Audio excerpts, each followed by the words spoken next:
Olá, queridas, olá, queridos, tudo bem? Professor Jefferson Silva aqui com vocês, o Jeff que você já conhece, retomando as atividades depois de uma pausa por motivos de saúde.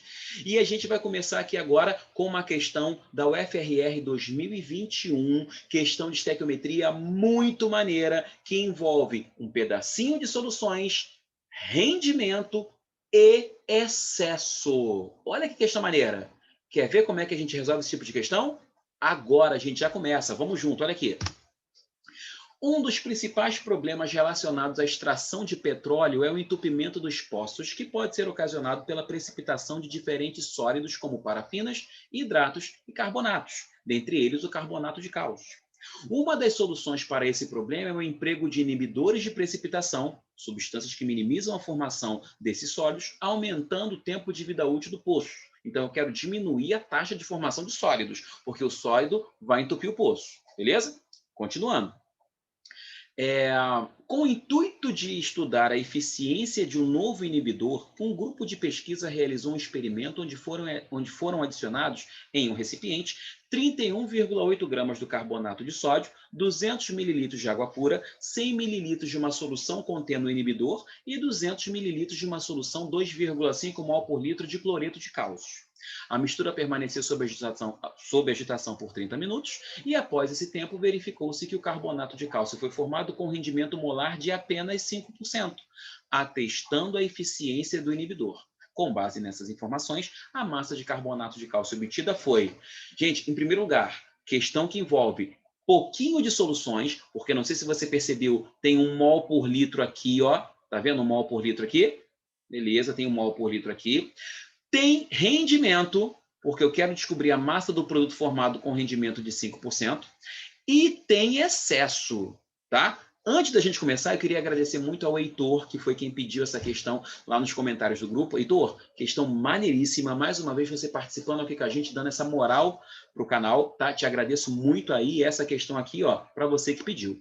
E para quem não conhece o canal, tá chegando aqui pela primeira vez, a gente aqui resolve um monte de questões, faz resuminho teórico dentro das questões, porque a gente acaba fazendo a revisão do assunto que trata a questão, e quando você coloca no seu comentário lá, professor, dá para fazer a questão de tal ano, de tal vestibular, a gente corre atrás da questão, monta aqui o PowerPoint bonitinho para poder gravar, colocar na fila de gravação e postar no YouTube. Então, para a galera que já está aqui no canal há mais tempo, sabe que é assim que funciona. Para você que está chegando agora, muito obrigado pela sua visita. É assim que funciona. Se você achar que vale a pena, fala com seus amigos, fala com todo mundo aí para a gente poder, né, crescer com esse canal e atender cada vez mais os seus pedidos. Beleza? Vamos lá, gente, olha só. Sem mais delongas, comecemos a questão. Primeiro, me interessa o carbonato de sódio. Jeff, por que te interessa o carbonato de sódio? Ué, eu não quero formar carbonato de cálcio? Qual é a fonte do carbonato? O de sódio. Para formar carbonato de cálcio, eu preciso do cátion cálcio e do ânion carbonato. A minha fonte do ânion carbonato é o carbonato de sódio. Tá? Me interessa também a solução de cloreto de cálcio, porque aqui é a minha fonte de íons cálcio. Tá? Então, me interessa isso aqui, 200 mililitros de uma solução 2,5 mol por litro do cloreto de cálcio. Certo? Não me interessa a água, porque a água não vai reagir. A água é só um meio no qual a reação vai se desenvolver. E não me interessa o inibidor. O inibidor só está descrito aqui porque ele quer diminuir o rendimento. Ponto. Jeff, mas como é que você sabe que não vai usar esse inibidor para nada? Ele não pergunta nada sobre o inibidor, ele não informa nada sobre o inibidor e ele nem me diz qual é a fórmula desse inibidor. Então, ele só está ali cumprindo tabela. Certo? Como é que esse carbonato de cálcio vai ser formado? Vou escrever aqui a equação para você. Tá? Opa, peraí. Canetinha aqui. Foi. Como é que esse carbonato de cálcio vai ser formado? Preste atenção comigo. Primeiro eu tenho o carbonato de sódio, que é o Na2CO3, certo? Ele vai reagir com o cloreto de cálcio, que é o CaCl2, uma reação de dupla troca. Tá? Jeff, como é que tu sabe que é a reação de dupla troca? Tá vendo dois reagentes? Carbonato de sódio, cloreto de cálcio. Você consegue rapidamente identificar qual é a parte positiva e a parte negativa de cada um deles? O sódio mais 1, metal alcalino, 2 sódios mais 2, o ânion carbonato menos 2. O cálcio, metal alcalino terroso, carga mais 2, cada cloro menos 1, formando cloreto. Por isso que eu tenho 2 cloros. 2 reagentes, e rapidamente você detecta quem é o positivo e quem é o negativo de cada um deles, dupla troca. O sódio vem para cá e o cálcio vai para lá. Então, produtos formados aqui, vamos lá. O Na se junta com Cl, sódio mais 1, cloro menos 1, NaCl, o composto já está com as cargas equilibradas. Cálcio tem carga mais 2 e o ânion carbonato carga menos 2. Mais 2 com menos 2 também equilibra a carga. CaCO3 é o nosso carbonato de cálcio, é quem de fato nos interessa nessa questão. Mas para isso eu preciso fazer o balanceamento. Então, passo a passo de uma questão de estequiometria é, primeiro, equação balanceada. Segundo, proporção molar. Equação balanceada, a equação está escrita, mas o balanceamento a gente vai ver agora. São 2 sódios aqui, aqui só tem 1, bota um 2 na frente. Um cálcio aqui, 1 lá também, ok. Um carbono aqui, 1 lá também, ok. 2 cloros aqui, 2 cloros agora também do outro lado. E o oxigênio 3 de um lado, 3 do outro. Agora a equação está escrita, está completa, está balanceada. Segundo passo, proporção molar. Jeff, que negócio é esse de proporção molar? É escrever como é que você lê essa equação. Tá? Essa equação é lida assim, ó. 1 mol do carbonato de sódio reage com 1 mol do cloreto de cálcio, produzindo 2 mol do NaCl. É assim mesmo, tá, gente? 2 mol. Tá? 1 mol não tem plural, não. Tá bom? E aqui 1 mol. A gente até acaba, por vício da língua portuguesa mesmo, falar 2 mols. Eu falo isso um monte de vezes, tá? Mas mol é sem plural, tá? Então aqui está a equação, né? Escrita, completa, balanceada, proporção molar feita. E repara uma coisa. Se eu te fornecesse apenas esse 31,8 gramas do carbonato de sódio, você seria capaz de calcular quanto de cloreto de cálcio precisaria para a reação acontecer. Você também seria capaz de calcular quanto de NaCl é formado com isso. E você também seria capaz de calcular quanto de CaCO3 é formado com isso. Então, basta que eu te dê a informação de um componente da questão, da reação, um só, que você consegue calcular o que for perguntado de qualquer um dos outros componentes dessa reação. Basta a informação de um para você calcular o que você quiser dos outros. Você consegue reparar que eu estou te dando informação de 2 reagentes? Eu estou te dando a quantidade do carbonato de sódio e estou te dando a quantidade, disfarçadamente, tá? De cloreto de cálcio. Como assim, Jeff? Eu não estou vendo a quantidade aí. Tá, se você tem volume e tem concentração, tu tem a quantidade do cloreto de cálcio. E por que eu estou te dando a quantidade dos dois? Fala para mim. Saca aquele ditado que quando a esmola é demais, o santo desconfia? É exatamente o que você tem em questões de excesso de reagente. Se você só precisa de informação de um reagente para calcular o que for necessário dos outros, por que será que o problema te dá informação dos dois? Porque o problema é legalzão contigo. Ele é bacanão contigo. Né? Ele está deixando você escolher o que você quer. Não. Ele está te obrigando a verificar se algum dos reagentes que foi adicionado vai acabar antes. Por quê? Porque se o carbonato de sódio acaba antes, não tem mais CO3 para formar o carbonato de cálcio. A reação para. Se acabou a fonte do carbonato, como é que você quer continuar produzindo carbonato de cálcio? Agora, se for o CaCl2 que acabe antes, como é que você vai continuar formando carbonato de cálcio se a fonte de cálcio acabou? Então, qualquer um dos dois que acabar antes, cessa a reação. Não dá mais para produzir CaCO3 se a fonte de Ca acabou. Então, você é obrigado a verificar se algum deles acabou ou não. Esse que acabou primeiro é o nosso reagente limitante. Sacou? Limitante, ele limita a quantidade de produto formado, porque quando ele acabar, a reação para. E o outro, Jeff, que não acabou? Bom, o que não acabou, está sobrando, não tá? É o nosso reagente em excesso. Você nunca usa o reagente em excesso. Você usa sempre o limitante para responder qualquer coisa que o problema peça. Então, nosso primeiro passo é determinar quem é o limitante. Tá? Então, eu preciso olhar ali para as quantidades que eu tenho. Então, vamos lá. Próximo slide, olha aqui. Ó. Eu quero determinar quanto que eu tenho de cada um deles. O nosso Na2CO3, Opa, peraí, escolhi uma cor péssima para escrever nesse slide. Vamos para cá. Na2, CO3. A quantidade que eu tenho dele é 31,8 gramas. Tá? Caso seja necessário, a massa molar do Na2CO3 é 106. Jeff, de onde vem esse 106? Fui à tabela e consultei a massa do oxigênio, que é 16. São 3 oxigênios, 48. Consultei a massa do carbono, que é 12. 12, só que só tem um carbono. 12 do carbono mais 48 dos 3 oxigênios, 60. Consultei a massa do sódio, deu 23. 23, só que são 2 sódios, 46. 46 com 60, 106 grama por mol. Jeff, por que você acha que vai precisar da massa molar dele? Porque esse Mzinho aqui, ó, significa mol por litro. Então, seria útil trabalhar com todo mundo em mol. Tá? Ah, Jeff, mas ele pede a massa do carbonato de cálcio obtida. Sem problema, eu posso calcular a massa depois. Mas para calcular quem é o limitante, usar mol é rápido. Então, vamos fazer uma conta rápida aqui. Ó. Como é que você calcula o número de mols? Lembra que número de mols é a massa que o problema deu sobre a massa molar que tu foi buscar na tabela? A massa que o problema deu, 31,8. A massa que está na tabela, 106. Faz uma coisa para mim rapidinho. Pega esse 106 e triplica.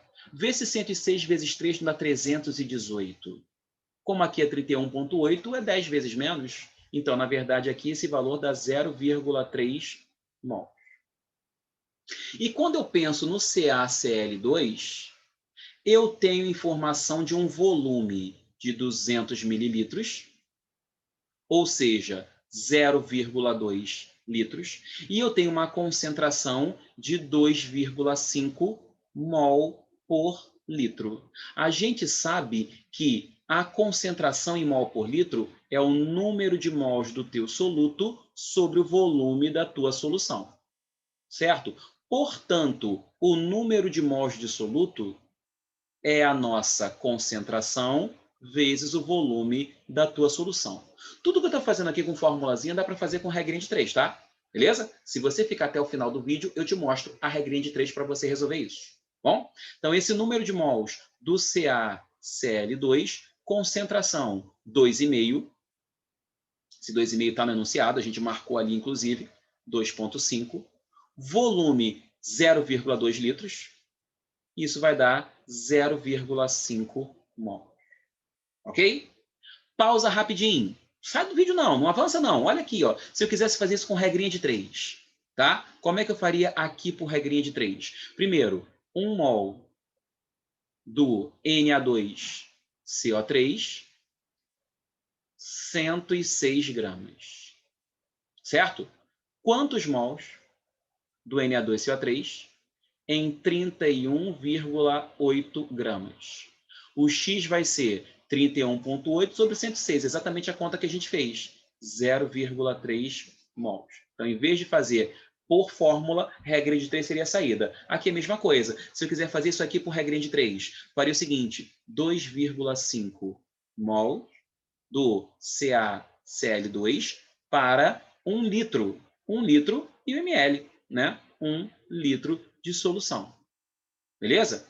Quantos mols do CaCl2 em 0,2 litros de solução? Faço a continha, o nosso Y dá 0,5 mols do CaCl2. Beleza? O que está aqui como fórmula eu posso fazer por regrinha de 3 também, fica a seu critério. Ok, gente? Beleza? Bom, feito isso, eu volto aqui nessa questão, na estequiometria, e vejo que a proporção é de 1 para 1. Ou seja, cada mol desse Na2CO3 requer 1 mol do CaCl2. Para que a reação ocorra de forma estequiométrica, eu preciso da quantidade de Na2CO3 sendo igual à do CaCl2. E quando eu olho para cá, olha quanto eu tenho do Na2CO3. 0,3 mols. Percebeu? Eu tenho 0,3 mols. E olha quanto que eu tenho do CaCl2. 0,5 mols. Se a proporção é de 1 para 1, cada mol do Na2CO3 precisa de 1 mol do CaCl2, as quantidades em mol, estequiometricamente falando, deveriam ser iguais. E não são iguais. Aqui deu 0,3, aqui deu 0,5. Quando eu olho para essas duas quantidades que estão aqui, ó, eu concluo que há excesso de 0,2 mol do CaCl2. Vê se você concorda com isso. Tá? Deixa eu apagar aqui que ficou muito pequenininho lá no canto. Escrever de novo. Excesso de 0,2 mol do CaCl2. Por quê? Porque ó, a quantidade não é proporcional, a proporção, na verdade, entre as quantidades não é de 1 para 1. Cada mol do Na2CO3 precisa de 1 mol do CaCl2. Se eu tenho 0,3 mols do Na2CO3, eu precisaria também de 0,3 mols do CaCl2. E eu tenho 0,5, está sobrando 0,2. Tá? Se esse aqui está em excesso, o nosso limitante é o Na2CO3. Então, vou colocar aqui, ó, limitante Na2CO3. Então, a nossa primeira etapa, que é determinar quem é o reagente limitante, foi feita. Agora eu vou trabalhar com o rendimento de 5% para formar o CaCO3. Tá? Vamos lá, segunda parte. Cada mol, lá na proporção molar, já que eu já descobri o limitante, cada mol do Na2CO3 forma 1 mol do CaCO3. Certo? Então, vamos colocar aqui, ó, cada mol do CaCO3, do Na2CO3, 1 mol do CaCO3. Certo? 1 mol aqui, 1 mol do CaCO3, fui à tabela, já sei que o CO3 são 60 gramas, 48 dos 3 oxigênios, 12 do carbono, o cálcio 40, fui na tabela consultar também, 100 gramas. Jeff, pode misturar assim, mol de um lado, grama de outro? Pode. Esse 1 mol está sendo repetido aqui porque eu já tinha feito o cálculo em mol. E aqui, esse 100 gramas é exatamente a quantidade em gramas correspondente ao mol. Então, em termos de quantidade de matéria, eu estou mantendo a proporção que a equação me deu. Tá? O limitante é 0,3 mols desse Na2CO3. Aqui, x gramas. Faço uma continha rápida, o x dá 0,3 vezes 100, 30 gramas do nosso CaCO3. Ah, Jeff, então beleza, né? Vou lá agora, procuro a opção que tem 30 e marco. Nananina não, tá? Nananina não. Por quê? Porque o rendimento é de 5%. Então, você formou isso aqui desconsiderando um rendimento de 5%.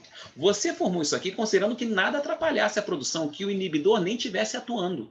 Então, você considerou 100% de rendimento na formação do CaCO3. Então, 30 gramas do nosso CaCO3 são obtidos se o nosso rendimento for de 100%. Rendimento 100%. Quanto que eu deveria produzir de CaCO3 quando o inibidor de fato atua, trazendo para a gente um rendimento de 5%?